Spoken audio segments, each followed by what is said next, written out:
Seguimos com os nossos convidados. O Alex Kramer, brasileiro reservista do Exército de Israel, deve inclusive ser convocado para incursão terrestre no Líbano.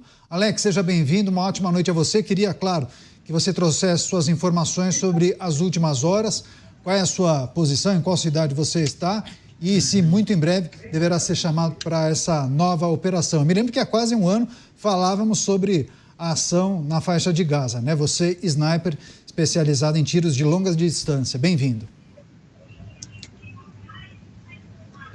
Oi, boa noite, está me ouvindo? Perdão, a internet caiu um segundo. Não, perfeito, pode concluir. Pode começar, por gentileza. Boa noite. Sim, apenas pode repetir a pergunta, a internet que eu não escutei. Não, eu fiz um resumo que nós já havíamos conversado no início da operação em Gaza. Você tinha sido convocado naquela ocasião, agora você está na reserva. Mas temos a informação que você deve ser chamado mais uma vez para essa nova operação no Líbano. Queria que você trouxesse a informação sobre essa expectativa, mas também sobre esse momento, essa nova fase da guerra no Oriente Médio com os ataques do Irã. Sim. Boa noite, obrigado por me receber. A gente, por enquanto, o que a gente sabe, em questão de infantaria no Líbano, a entrada foi bem curta, tanques e artilharia, por enquanto. Se houver alguma coisa mais intensa, muito provavelmente sim, eu vou ser convocado, eu e o meu pelotão. Eu atuo como sniper no meu pelotão e eu tô toda hora me comunicando com o meu comandante para, se alguma coisa acontecer, ou em questão de menos de 24 horas, tenho que estar aonde for chamado, seja em, ou seja... Caiu. Alex Kramer conversando com a gente, ele é brasileiro, está na reserva do Exército de Israel, tinha já feito operações na faixa de Gaza e agora está conversando com a gente sobre a possibilidade de ser convocado mais uma vez para essa nova operação agora no Líbano, incursão terrestre que foi anunciada há alguns dias. Houve uma interrupção no seu sinal, Alex? Você pode continuar, eu voltei, por favor. Muito provavelmente essa...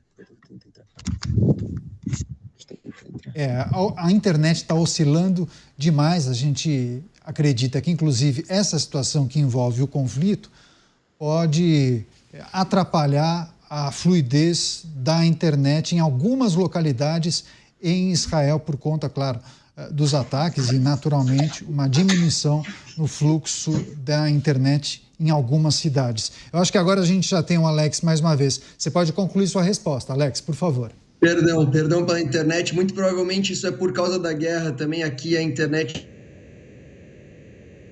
A gente percebe que ele começa a responder e logo a imagem dele congela e o áudio também não chega para a gente. Enquanto isso, a gente observa as imagens recuperadas dos mísseis que foram interceptados pelo Exército de Israel, aquele equipamento, o Iron Dome, que acaba interceptando os mísseis iranianos. Enfim, foram mais de 200 que foram lançados pelo Irã contra cidades israelenses. Eu acho que o Alex Kramer, brasileiro do Exército de Israel, que está na reserva e muito provavelmente será chamado para a ação no Líbano. Alex, eu acho que agora sim a internet está ok. Não, foi só uma impressão. Bom, a gente vai tentar fazer o seguinte, a gente vai reconectar com o Alex Kramer e a gente conclui a entrevista quando o áudio e essa conexão estiver em ordem. Vamos lá. Bom, a produção diz que parece que conseguiram solucionar. Acho que agora sim, né, Alex? Pode tentar falar, por favor. Sim, eu troquei a rede, perdão. Ótimo. Enfim, a conexão aqui, inclusive ontem à noite, antes dos mísseis do Irã virem, foi interrompida. Aqui, muitas vezes, usando o Waze, Google Maps e todos esses aplicativos, muitas vezes o sinal cai por causa das interrupções que o próprio Israel faz... Ai, meu Deus do céu. Caindo o tempo todo. Eu estou escutando, está perfeito, pode concluir. Desculpa, aqui para mim toda hora cai. Aqui muitas vezes o sinal é interrompido por Israel, porque os mísseis que vêm do Irã atrapalhados por essa falha no GPS e é mais difícil que os mísseis caiam em lugares mais populados, assim por se dizer. Enfim, a questão da convocação, eu estou toda hora falando com o meu comandante e esperando saber mais alguma informação a respeito de convocação, seja na fronteira de Gaza ou na fronteira do Líbano. Alex Kramer, sniper do Exército de Israel, ele é brasileiro, conversando ao vivo com a gente. Agora, claro que você deve conversar com os seus colegas de Exército, também os comandantes. Há diferenças importantes entre o que você viveu em Gaza há um ano com essa incursão terrestre no Líbano, né? Quais são as diferenças mais importantes e as dificuldades, claro? Sim. Em questão de combate, a área de Gaza é considerada uma zona mais simples de se lutar.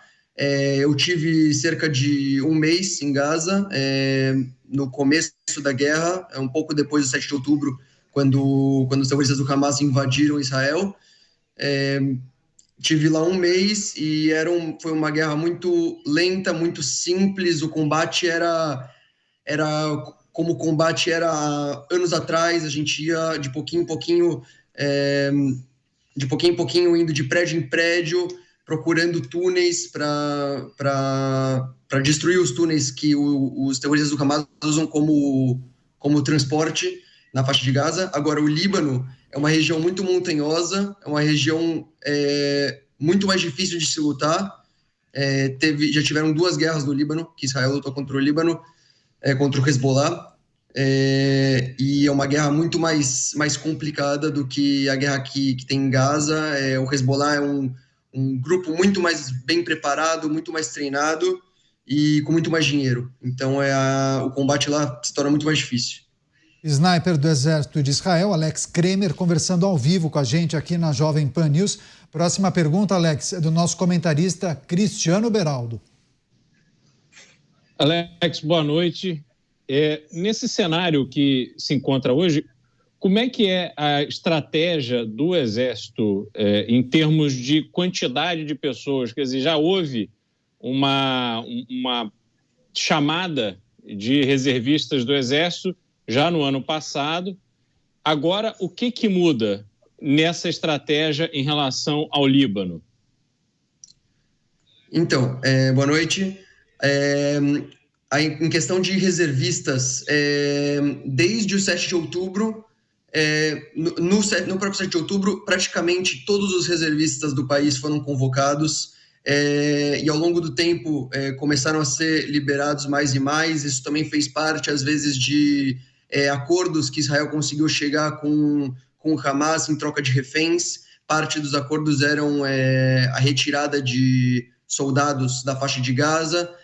A todo momento, desde a primeira entrada que ocorreu cerca de 3 semanas depois do 7 de outubro, a todo momento tem soldados dentro da faixa de Gaza, soldados que ficam meses sem voltar para casa.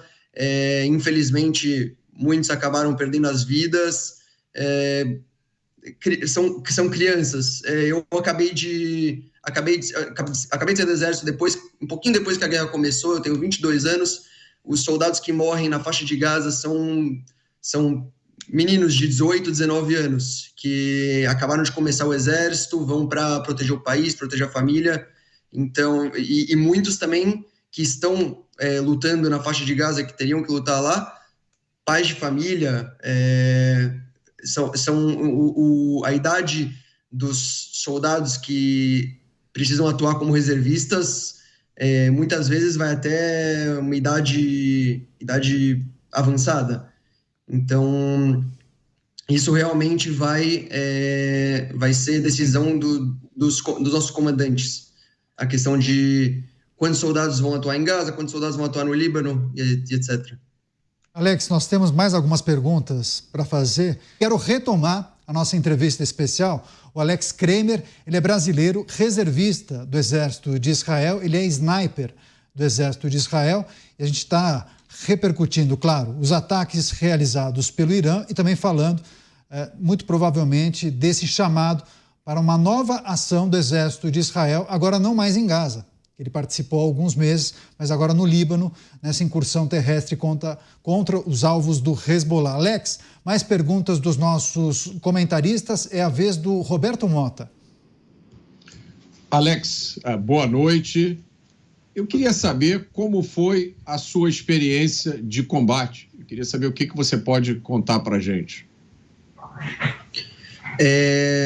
Boa noite. A minha experiência de combate em Gaza foi completamente diferente de tudo que eu tive no Exército, né? Eu fiz 2 anos e 8 de Exército, 2 anos e 8 meses, e eu nunca cheguei nem perto de ter o que eu tive dentro da faixa de Gaza, que foi o que aconteceu 6 meses depois que eu recebi baixa do Exército. E foi muito diferente do que eu imaginava. O que você imagina é que vai ser troca de tiro 24 horas por dia, que vai ser explosões, e em relação às explosões, desde o momento em que eu pisei lá até o momento que eu saí, 1 mês sem parar, explosões o tempo todo, 99% da nossa parte é parte da tática de combate do Exército, toda hora mandar mísseis de helicópteros, aviões, para não dar nem um segundo de respiração para os terroristas que estão lá. E eu tive na parte norte de Gaza, numa cidade no extremo norte da faixa de Gaza, que estava simplesmente totalmente destruída, não havia nenhum civil lá, todos os civis que moravam nessa cidade específica foram evacuados, e o combate em si era muito,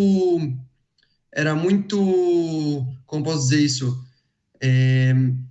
eles saíam dos túneis deles, davam uma rajada de tiros em cima da gente, e a gente devolvia 3 horas seguidas o fogo mais pesado em cima deles, para mostrar que a gente não ia para trás, para mostrar que a gente não ia deixar eles fazerem de novo o que eles fizeram no 7 de outubro, e era simplesmente ir para cima deles o tempo todo.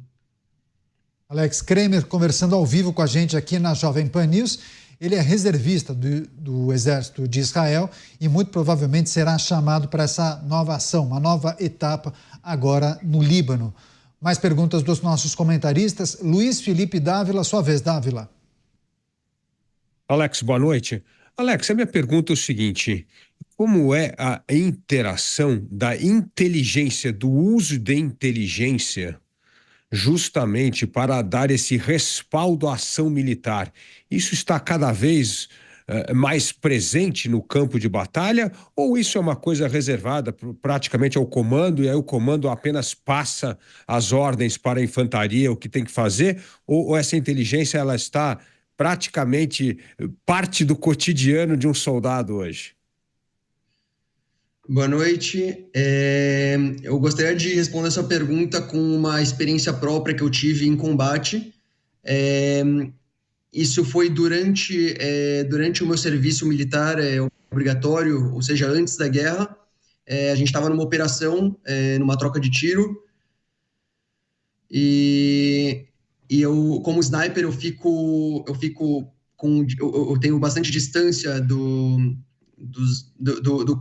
da ação, do que está acontecendo. Eu geralmente eu tenho os meus amigos do meu pelotão que estão entrando em alguma casa para pegar algum terrorista ou algo do tipo, e eu tenho bastante distância para trás para cobrir eles ou alguma coisa. E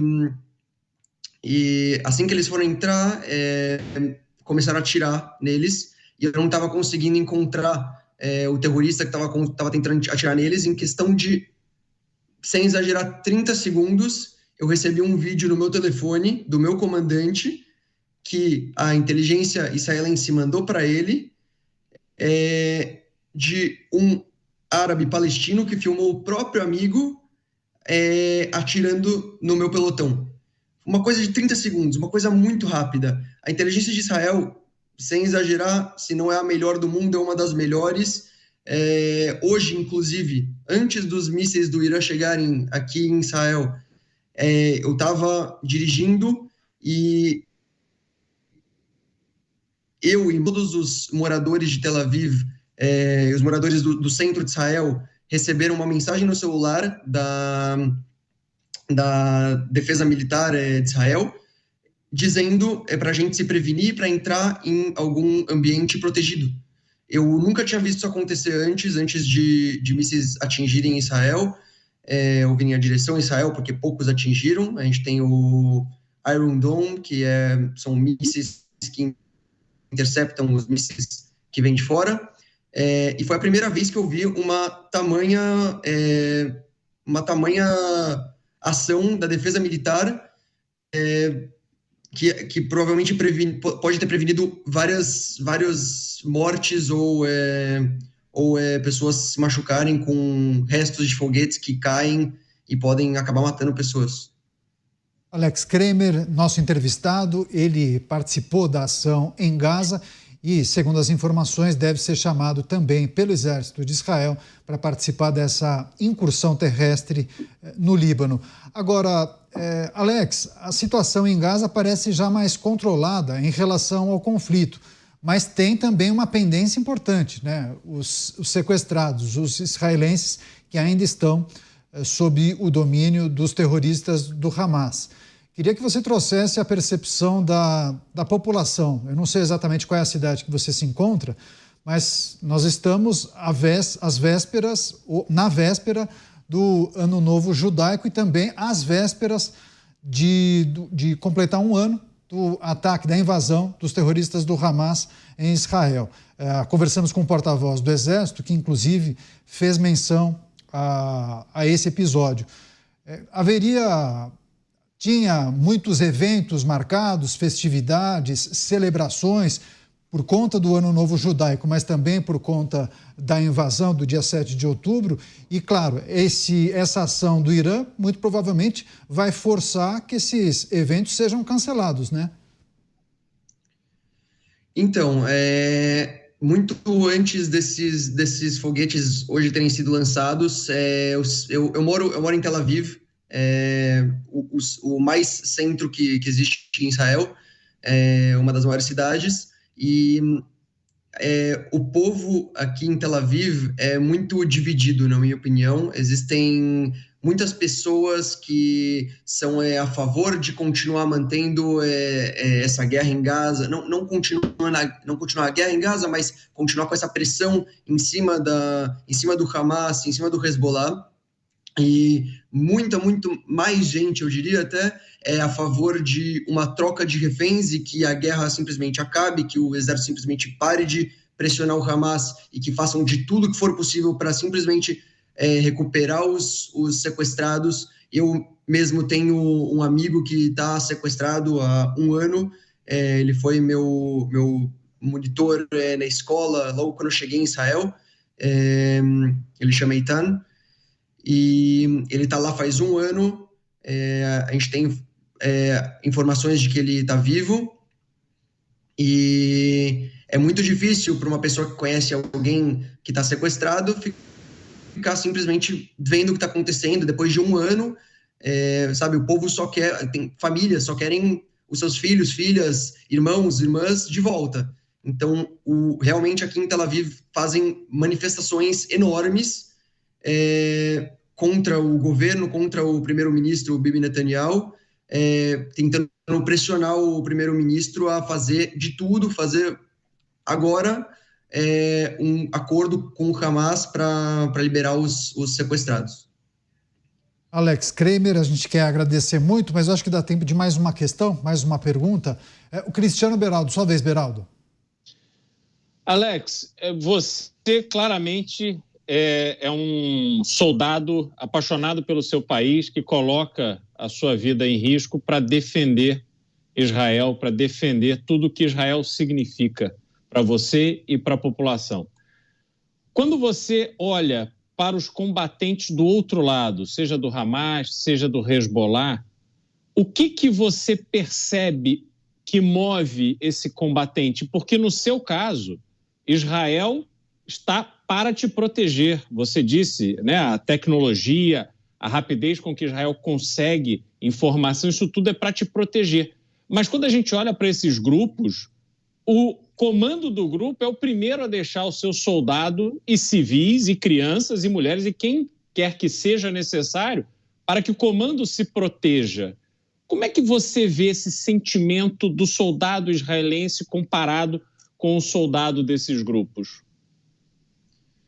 Sim, quando eu vejo um amigo meu que entrou na faixa de Gaza para defender o país, para defender a própria família, cada um vai com a sua motivação, sim, cada um tem a sua própria motivação, o que for melhor para ele, o que der um motivo para ele de continuar lutando e colocar a vida em segundo lugar e o país e a família em primeiro. Do outro lado, o Hamas, o Hezbollah, eu só vejo ódio. Essa é a questão. Os soldados de Israel lutam por amor ao país, por amor às famílias, e os soldados do Hamas e do Hezbollah e dos grupos terroristas que tentam aniquilar a gente lutam pelo ódio ao povo judeu. Então, não tem outro jeito de dizer isso. A gente luta pelos nossos e eles lutam contra nós. É simplesmente triste, porque tem uma frase que a Golda Meir, que foi a primeira ministra de Israel, disse que se Israel baixasse as armas, se os árabes baixassem as armas, haveria paz. Se a gente baixasse as armas, os judeus de Israel baixassem as armas, a gente seria totalmente aniquilado, a gente deixaria de existir. Então, isso é algo que a gente deveria pensar. Agora, Alex, tem só uma outra dúvida, é importante para privilegiar as pessoas que chegam agora nessa entrevista. Você ainda não foi chamado, você está na reserva, mas está preparado caso seja convocado. Pessoas que foram com você para aquela etapa da ação na faixa de Gaza já foram reconvocados? E você tem algum tipo de informação se os ataques lançados pelo Irã, se esse movimento pode alterar a estratégia do exército de Israel em relação à incursão terrestre? Você acha que pode haver uma observação sobre o que está acontecendo? Israel pode recalcular a rota em relação a essa incursão terrestre? Em questão aos meus amigos, em relação aos meus amigos do meu pelotão, tem muitos que, assim que foram liberados do nosso serviço em Gaza, muitos foram viajar. Eu tenho, por exemplo, até amigos que estão no Brasil, na América do Sul, simplesmente foram viver, sabe? Assim, é muito comum depois do exército, assim que a gente acaba o serviço militar, que os israelenses eles têm como cultura pegar o mochilão e ficar um ano viajando pelo mundo. Isso é bem típico israelense. Agora, se eles precisarem ser chamados, eles pegam o primeiro voo, voltam e estão aqui para lutar, estão aqui para se apresentar. Eles recebem uma carta formal falando que eles precisam voltar e, sem pensar duas vezes, eles já estão aqui. Em questão da incursão terrestre no Líbano, eu diria que não é do interesse de Israel entrar com soldados, com infantaria no Líbano, porque isso causaria muitas perdas, tanto do lado deles quanto do nosso. E isso é o que Israel mais quer evitar. Perdas de soldados, perdas de civis do nosso lado. Então, eu acho que a prioridade de Israel é acabar com essa guerra na fronteira do norte, fronteira com o Líbano, com a aeronáutica, com drones, com cyber. Eu acho que essa é mais o objetivo.